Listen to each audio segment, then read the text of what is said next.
Bienvenue dans cette nouvelle vidéo où nous allons essayer de récapituler tout ce qui concerne les calculs que nous avons eu à faire dans les vidéos précédentes. Pour cette vidéo, on va supposer que nous avons fait une fiche technique de fabrication pour un gâteau ou bien pour du riz au gras, et que dans la fiche technique de fabrication, on avait identifié qu'on avait dépensé, disons, 12 000 francs pour réaliser un riz de 10 personnes. Je le dis comme ça. Donc, le coût de production total, le coût de production total, c'était 12 000 francs.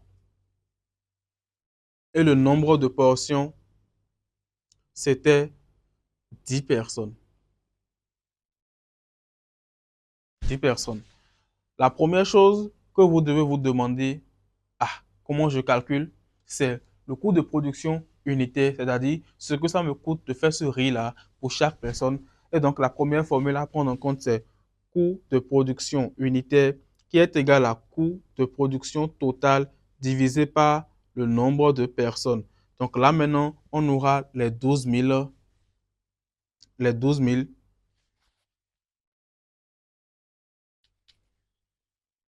on aura les 12 000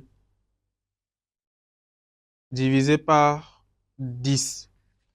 Et si on prend la calculatrice pour faire le calcul, on aura alors 12 000 francs divisé par ce qui nous fait 1200. Ça nous fait donc 1200 francs. Donc, le coût de production unitaire ici est de 1200 francs. Bien, ça c'est la première information. L'objectif ici, c'est de pouvoir trouver le bénéfice net. Quand je prends ce marché-là, c'est de pouvoir trouver le bénéfice net. Cette vidéo sera un peu plus longue que les précédentes, juste pour qu'on puisse faire vraiment un récapitulatif. Bien. Maintenant que j'ai mon coût de production unitaire, mon U qui ressemble à un V, le coût de production unitaire, je vais m'intéresser à pouvoir calculer le prix de vente hors taxe. Et on a dit que le prix de vente hors taxe prend en compte le coefficient multiplicateur. Si moi je veux 30% de bénéfice, ça veut dire que j'ai un coefficient multiplicateur de 3. Dans notre exemple, on va toujours considérer ce coefficient multiplicateur de 3. Mais si je ne suis pas un restaurant qui a une structure, un numéro IFU et tout, et je suis peut-être un étudiant, un lycéen, je peux me fixer comme coefficient multiplicateur peut-être 1,8 ou bien 2. Bon, dans cet exemple, on va alors prendre comme coefficient multiplicateur 2. On le prend pour l'exemple. Bien. Du coup, je viens ici alors et je vais calculer mon prix de vente hors taxe. Je vais mettre mon prix de vente hors taxe serait égal à mon coût de production unitaire fois mon coefficient. Et mon coût de production unitaire est de 1200. Et moi, en tant que lycéen, mon coefficient est de peut-être 2. Donc, ça me fait 2400. 2400 francs. Super. Donc, mon prix de vente. Toutes les données qu'on va donner ici seront câblées pour un lycéen qui n'a pas vraiment de charge en tant que tel, à part ce qu'il dépense réellement. Donc, on va mettre un prix de vente hors taxe est égal à 2400 francs. Super. Maintenant, je veux calculer mon prix de vente TTC. On va toujours considérer les 18% d'impôt. Donc, je vais mettre prix de vente TTC va me donner 2400 fois mes 18 divisé par 100 pour trouver mon impôt. Donc, ça me fait alors 2400 fois 18 égale divisé par 100. Ça me fait 432. Et c'est ces 432 qu'il faudra ajouter aux 2400. Mais si on fait directement 2400 fois 1,18, on trouvera directement le résultat en fait. Je vous explique. Quand je fais 2400 fois 18 divisé par 100, je reprends le calcul. 2400 fois 18 divisé par 100, on trouve 432. 432, c'est ce qu'il faut ajouter à 2400 pour pouvoir avoir le prix de vente, toute taxe comprise. Mais si moi, je prends le raccourci 2400 fois 1,18, je trouve directement le résultat qui est 2832 et donc toujours mes 2400 plus le taux d'impôt. Donc, c'est un raccourci. Du coup, on va venir effacer tout ceci. On va venir effacer tout ceci. Et on met donc le prix de vente TTC est égal à prix de vente hors taxe fois 1,18. 1,18, c'est TVA. C'est plus la TVA. Donc, ça revient à dire est égal à 2400 fois 1,18, ce qui va donc me donner 2832. Donc, en tant que lycéen étudiant, si j'ai dépensé 1200 francs pour faire le riz de une personne et que je veux une marge, un coefficient multiplicateur de 2, alors je dois vendre mon produit en tenant compte de l'impôt à 2832. Donc, on va faire comme si on était réellement sur le terrain et que j'étais un étudiant qui calculait son prix de vente. Je vais me dire, oui, mais je ne peux pas dire aux gens que c'est 2832. Je vais peut-être leur dire 2850.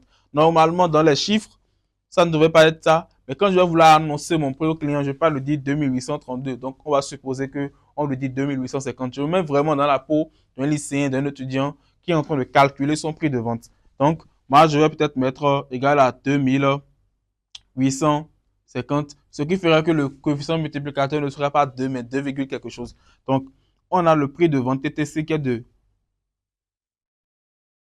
2850. Bien. Ça, c'est 1, ça, c'est 2. Maintenant, je veux calculer mon chiffre d'affaires TTC. On ne va pas calculer le chiffre d'affaires OTAS, on va calculer le chiffre d'affaires TTC. Le chiffre d'affaires TTC est égal au prix de vente TTC fois le nombre de production. Ce qui va donc me faire 2850 fois 10, puisque j'ai produit pour 10 personnes. Et quand je refais donc mon calcul, ça me fait 2850 fois 10. Ça me fait 28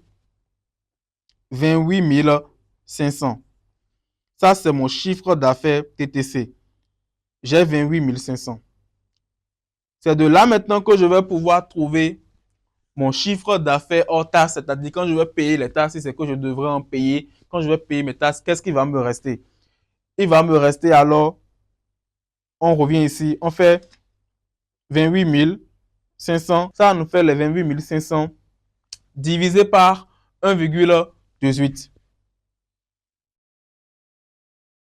Si c'est que vous vous perdez, je vous invite réellement à revenir en arrière et regarder les vidéos avant de revenir ici. Donc, ça nous fait 28 500 divisé par 1,18. Ce qui nous fera alors 24 152. Ça, c'est mon chiffre d'affaires hors taxe. Bien. Maintenant que je connais mon chiffre d'affaires hors taxe, bon, il y a une virgule de 54, hein, c'est important. Ça, disons que ici c'est le 3, ici c'est le 4. Bien. Je vais vouloir calculer ma marge brute. Je vais vouloir calculer ma marge brute. Et on a dit que, on met 5. La marge brute est égale au chiffre d'affaires hors taxe. Chiffre d'affaires hors taxe moins combien? Moins quoi? Moins le coût de production total qui était de 12 000 francs. Moi, ce que j'ai dépensé, moins mon investissement. Donc, ma marge brute me donne donc ça, moins mon coût de production total. Et comme résultat, on aura donc les 24 152,54 moins les 12 000 francs. Et bon, je viens un peu. Bon, donc le résultat nous donne alors, on fait 24 152,54 moins 12 000. Ce qui nous donne alors 12 152,24 et 54, pardon, ce qui correspond un peu au bénéfice de comme coefficient qu'on avait choisi de base, un peu comme si j'ai multiplié par 2. En gros, j'ai dépensé 12 000 pour avoir 12 000. J'ai dépensé 12 000 pour avoir 12 000. Et pour pour la petite histoire, moi et mes collègues, quand on était encore étudiants, on avait l'habitude de cuisiner lors de séminaires. Et généralement, lorsqu'on dépense 30 000, c'est qu'on a 60 000.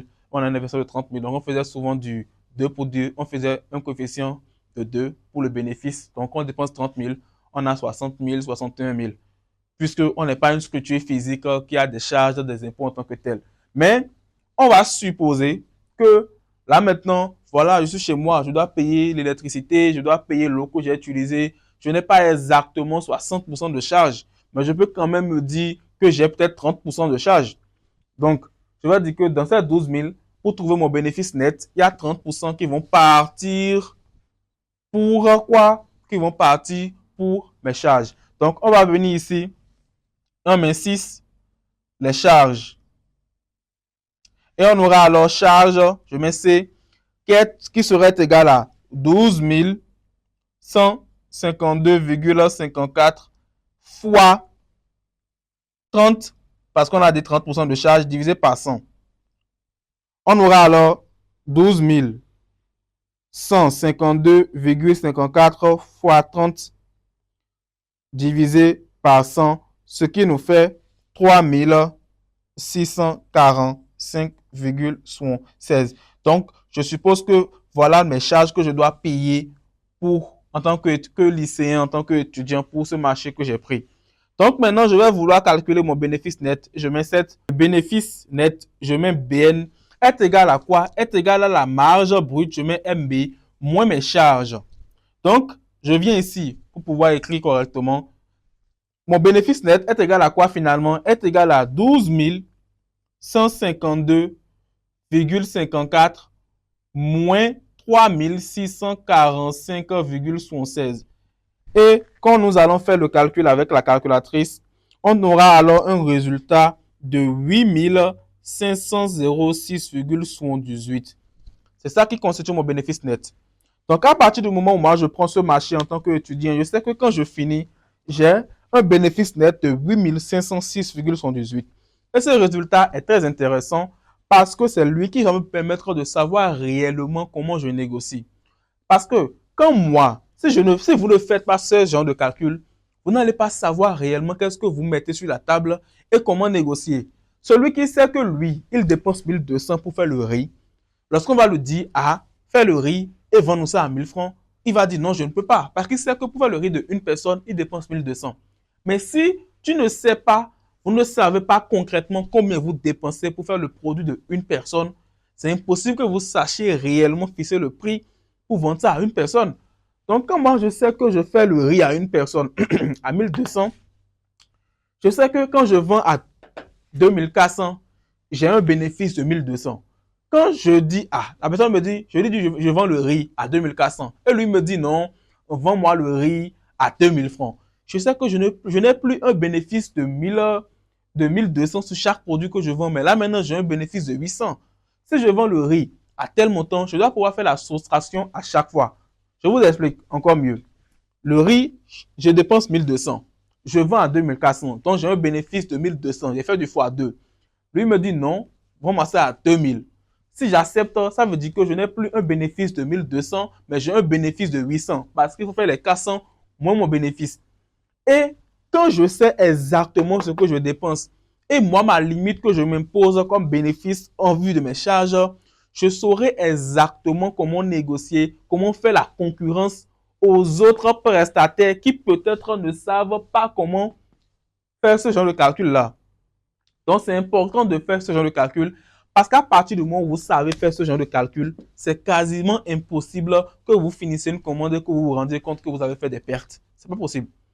Donc, c'est important et retenez bien ces calculs et sachez les faire, exercez-vous parce que ces calculs seront la base psychologique que nous allons utiliser, que vous allez utiliser pour mieux comprendre les notions de fixation de prix que je vais vous expliquer dans les vidéos suivantes. On se retrouve dans la prochaine vidéo.